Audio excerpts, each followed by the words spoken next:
The Toronto real estate market's downward trend continued for June 2022. Here's how last month stacked up. For Toronto's core, the sales to new listing ratio, that demand metric, was 35% in June. Not a terribly different number than May's 37%. A ratio of 35% indicates a buyer's market. However, keep in mind that the range for a bounce market is 40 to 60%, so we're just on the precipice of being in buyer market territory.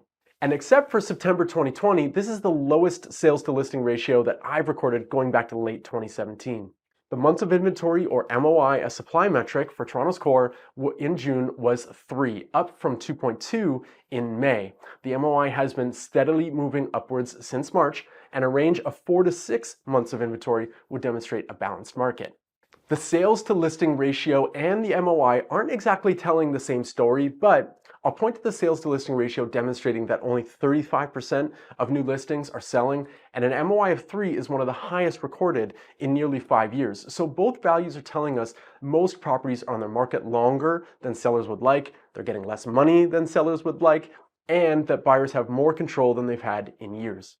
Now for Etobicoke, North York, and Scarborough, the sales to new listing ratio had another shortfall from 40% in May to 37% in June. New listings fell from May, but June sales were some of the lowest numbers that we've seen in a while. The sales to new listing ratio has entered buyer's market territory for the first time in 4.5 years. Meanwhile, the supply metric, months of inventory, or MOI, for the outer areas of Toronto was 2.8, a sizable jump from 2 in May. Sales fell and active inventory continued to grow, so like the city's core, the outer areas are marching towards balanced territory, which is unheard of in recent memory. For both the core and the outer regions, days on market is rising and prices are coming down. However, the best homes on the market are still drawing more attention than most. July is shaping up to be a slow time for sellers, and the question is whether buyers will get out there and take advantage. I'm Jamie Harnish, Toronto Real Estate Navigator with Bosley Real Estate. I want to thank you so much for your time. I appreciate you watching.